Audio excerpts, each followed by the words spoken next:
अस्सलामुअलैकुम। उम्मीद करता हूँ कि आप खैरियत के साथ होंगे। गोल्ड की डेली अपडेट के साथ हाजिर हूँ। जैसा कि आपको पता है कि आज फेड का डे है, यानी कि एफओएमसी मीटिंग है आज, और ये बड़ा क्रिटिकल डे है मार्केट के लिए भी और ख़ास तौर पर गोल्ड के लिए। इसको आगे चलकर हम डिस्कस करते हैं डिटेल से। सबसे पहले हम आज के कैलेंडर पर नज़र डाल लेते हैं। ये है जी वेडनेसडे, दिसंबर 15। अगर हम आज डाटा वाइज देखें तो 12 बजे यूके की साइड पर यूके के सीपीआई नंबर्स हैं। इसके बाद जो मेन डाटा हमारे सामने आएगा वो शाम 6:30 पीएम पर यूएस के को रिटेल सेल्स नंबर्स और रिटेल सेल्स नंबर्स आएंगे। वैसे तो ये डाटा आप कह सकते हैं कि इम्पैक्ट डालता है मार्केट पर, लेकिन आज इसका जो रिएक्शन है वो हमें म्यूटेड नजर आए, शायद फेड के इवेंट की वजह से, या अगर कोई इम्पैक्ट हमें नजर आता भी है तो वो आप कह सकते हैं कि शॉर्ट लिव हो सकता है। इसके साथ साथ New York Empire State manufacturing index है और इंपोर्ट प्राइस इंडेक्स नंबर्स हैं यूएस की साइड पर। इसके बाद मोर इम्पोर्टेंट, सबसे इम्पोर्टेंट इवेंट जो है वो रात 12 एएम पर, यानी कि पाकिस्तानी वक्त के मुताबिक यूएस की साइड पर सबसे पहले हमारे सामने एफओएमसी इकोनॉमिक प्रोजेक्शंस आएंगी। इसके साथ साथ एफओएमसी स्टेटमेंट आएगी और इंटरेस्ट रेट डिसीजन आएगा, जो कि मोर एंड लेस सेम ही रहेगा, 0.25%। प्रीवियस भी ये 0.25% ही था। और सबसे इम्पोर्टेंट जो चीज़ रहेगी वो रहेगी 12:30 बजे, 12:30 पर एफओएमसी के चेयरमैन जो हैं पावल, वो प्रेस कॉन्फ्रेंस करेंगे। तो इस टाइम जो है वो मार्केट काफ़ी ज़्यादा वोलेटाइल हो सकती है, तो उस टाइम आपने ख्याल रखना है। चलें जी, अब हम चीज़ों को ज़रा डिटेल से डिस्कस कर लेते हैं, क्योंकि बहुत ही इंपॉर्टेंट डे है, तो कॉन्सेप्ट जो है वो हमारे क्लियर होने चाहिए। अब अगर हम देखें तो फेड के लिए करंटली जो सबसे बड़ा इशू है वो है इन्फ्लेशन, जो कि 6.8% पर पहुंच चुकी है।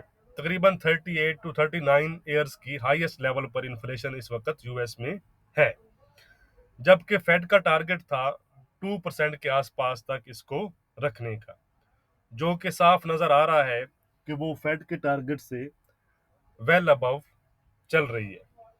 और इसके साथ साथ अगर हम कल के पीपीआई नंबर्स देखें तो वो भी हमारे सामने हायर साइड पर ही आए। तो इसलिए इन्फ्लेशन को लेकर अब जो है वो फेड पर काफ़ी ज़्यादा दबाव है। अगर आप देख सकते हैं कि रिसेंटली जो फेड चेयरमैन पावर हैं, जो पहले इन्फ्लेशन को आर्जी करार देते थे, अब वो भी इस पर हमें कंसर्न जाहिर करते नजर आ रहे हैं। तो मैंने ये चीज़ आपको पहले भी बताई थी कि सेंट्रल बैंक्स जो होते हैं, चाहे किसी कंट्री के भी हों, उनके पास जो इन्फ्लेशन को कंट्रोल करने का सबसे अहम टूल होता है वो होता है इंटरेस्ट रेट को इंक्रीज करना। क्योंकि जब इंटरेस्ट रेट लोअर साइड पर हों तो इन्फ्लेशन बढ़ती है।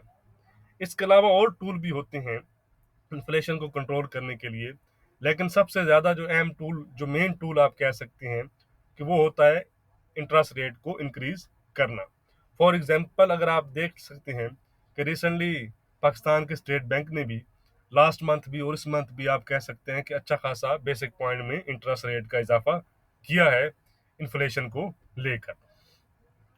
तो आज की मीटिंग से हमें यूएस के सेंट्रल बैंक का भी ये पता चलेगा कि वो फेड को, यानी कि फेड जो है अब वो किस तरफ जा रहा है, उसकी पॉलिसी किस तरफ है। तो अब हम देख लेते हैं कि क्या पॉसिबल जो है वो सिनेरियो बन सकते हैं। नंबर वन, अगर फेड इन्फ्लेशन को लेकर ज़्यादा आप कह सकते हैं कि एग्रेसिव एक्शन लेता है, इट्स मीन के वो जो टेपरिंग वो जो कर रहे हैं कि $15 बिलियन पर मंथ की टेपरिंग उन्होंने स्टार्ट की है, उसको बढ़ाकर वो इसको डबल कर देती हैं, 30, यानी कि $30 बिलियन पर मंथ कर देते हैं। तो इसका मतलब ये होगा कि अब जो टेपरिंग जो जून में मुकम्मल होनी थी वो अब आप कह सकते हैं कि मिड मार्च में मुकम्मल हो जाएगी। क्योंकि जितनी जल्दी टेपरिंग मुकम्मल होगी उतनी जल्दी फिर वो इंटरेस्ट रेट की इंक्रीज की तरफ जा सकते हैं। और इसके साथ साथ जो डॉट प्लॉट है उसमें भी हमें हाफ की शिफ्ट मिले।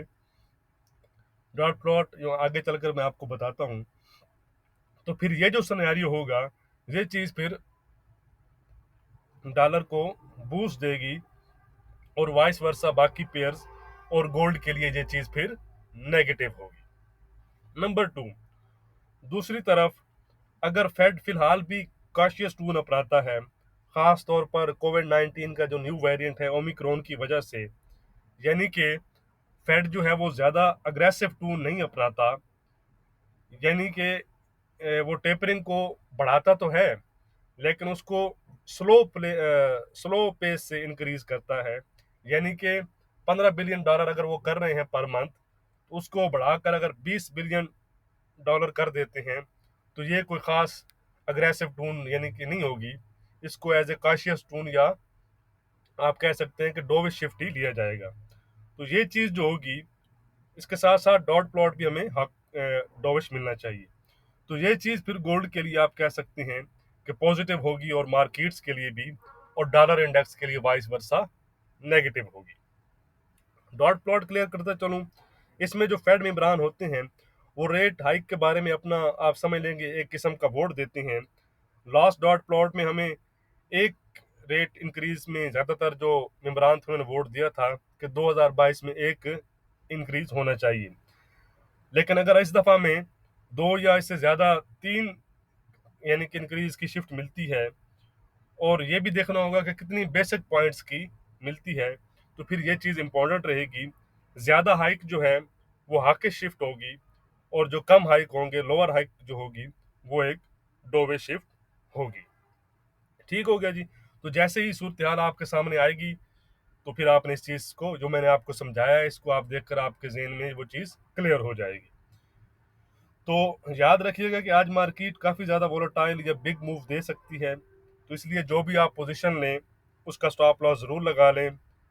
बाकी मैं आपको अपडेट कर दूंगा टेलीग्राम पर और व्हाट्सएप पर, जो व्हाट्सएप का ग्रुप है मेरा पर्सनल। इसके साथ साथ जो टेलीग्राम का लिंक है वो डिस्क्रिप्शन में है, उसको ज्वाइन कर लें।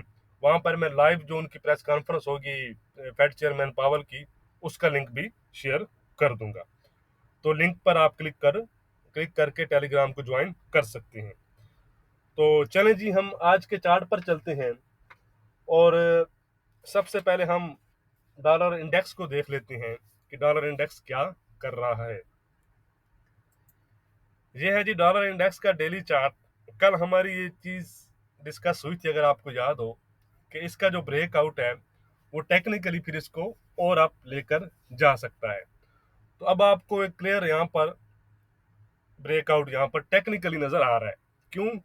कि आज जो चीज़ें हैं, मैं आपको बताता चलूँ कि टेक्निकल को हम डिस्कस ज़रूर कर रहे हैं, लेकिन सब टेक्निकल्स का दारो मदार भी आज आप कह सकते हैं कि फंडामेंटल्स पर ही रहेगा।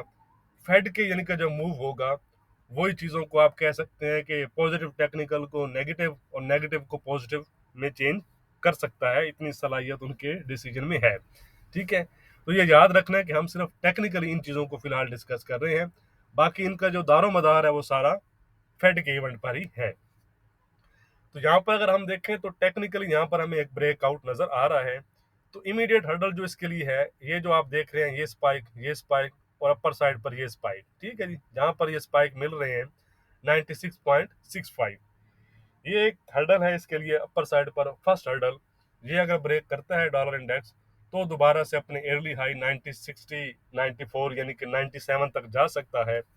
97 ब्रेक हुआ तो याद रखिएगा कि फिर हमें और अच्छी तेजी दिखने को मिल सकती है 9740 और इवन 9780 तक की। दूसरी साइड पर अगर हम सपोर्ट की बात करें, तो इमीडिएट सपोर्ट हमें इसके आसपास जो नज़र आ रही है वो 96.35 की है। इसको अगर ब्रेक करता है तो दोबारा से 96.10 या 96 तक जा सकता है। 96 के नीचे निकलता है तो 9585 और 95 60 50 तक भी जा सकता है।